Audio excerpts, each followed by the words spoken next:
नमस्कार मित्रों, ज्ञानकुंज चैनल पर आपका स्वागत है।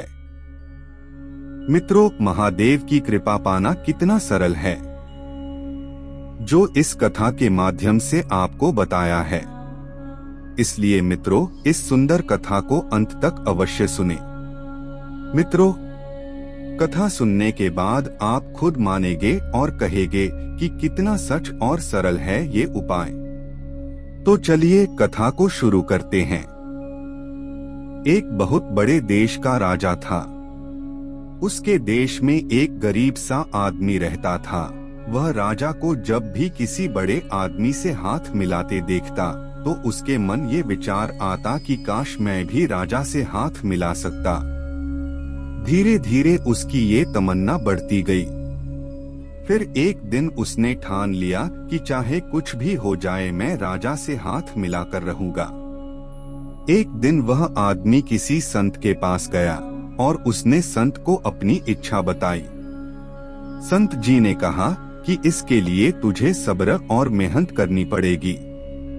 क्रोध और लालच का त्याग करना पड़ेगा और इसमें समय भी लगेगा।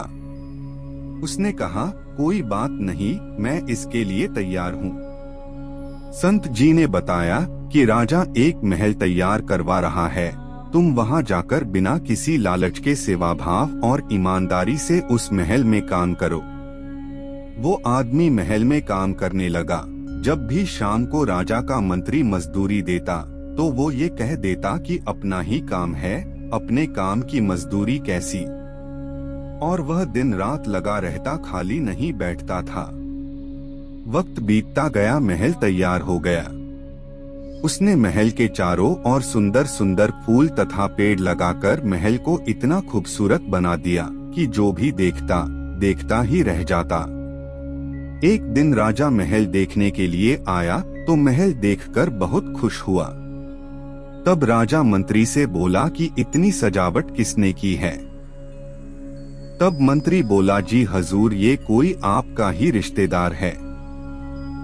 राजा हैरानी से बोला, हमारा रिश्तेदार? मंत्री बोला, जी हजूर, आपका ही रिश्तेदार है।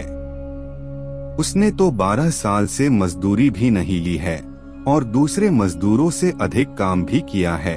दिन रात काम में ही लगा रहता है।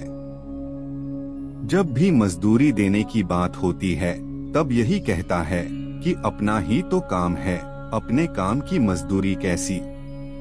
राजा सोच में पड़ गया कि ऐसा कौन सा रिश्तेदार है जो इतना काम कर रहा है और मजदूरी भी नहीं ले रहा। राजा ने मंत्री से कहा, उसे बुलाओ। तब उसे बुलाया गया और राजा ने उसका खड़े होकर स्वागत किया और हाथ भी मिलाया। फिर राजा ने उससे उसका परिचय लिया। परिचय के बाद राजा को हैरानी हुई कि ये रिश्तेदार भी नहीं है और मजदूरी भी नहीं ली और सेवा भाव से काम भी किया है। राजा बहुत खुश हुआ और कहा कि मांगो, क्या मांगते हो। तब उसने कहा, जी कुछ नहीं, जो चाहता था आपसे मिल गया। राजा को बात समझ नहीं आई। तब उस व्यक्ति ने राजा को सारी बात बताई। तब राजा ने उस व्यक्ति से कहा कि अब तेरा मुझसे हाथ मिल गया है, अब तू बेपरवाह हो जा। सब सुख तेरे अधीन है, अब तू भी बादशाह है। जो कुछ मेरा है अब वह तेरा भी है। मित्रों, सोच कर देखो, अगर एक राज्य का राजा खुश होकर इतना कुछ दे सकता है तो खुद महादेव, जो इस पूरे ब्रह्मांड के राजा है, से हाथ मिलाने पर क्या कमी होगी।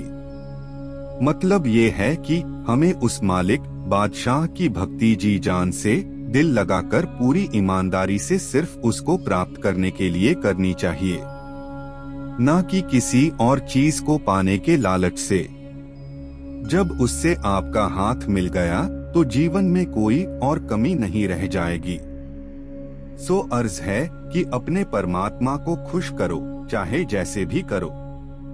यही सच्ची भक्ति है। उससे हाथ मिलाकर उस जैसे हो जा। वह बादशाह है, वह तुम्हें भी बादशाह बना देगा। मित्रों, अंत में सिर्फ इतना, तेरे ना होने से जिंदगी की तस्वीर बदल जाएगी। तू साथ है तो बिगड़ी तकदीर बदल जाएगी। अपना बनाकर कभी दूर मत जाना, तेरी जुदाई से महादेव मेरी जिंदगी बिखर जाएगी। धन्यवाद मित्रों, आशा है वीडियो आपको पसंद आई होगी। वीडियो पसंद आए तो कमेंट में ओम नमः शिवाय अथवा हर हर महादेव अवश्य लिखें। और चैनल पर नए हैं तो चैनल को सब्सक्राइब करना न भूलें।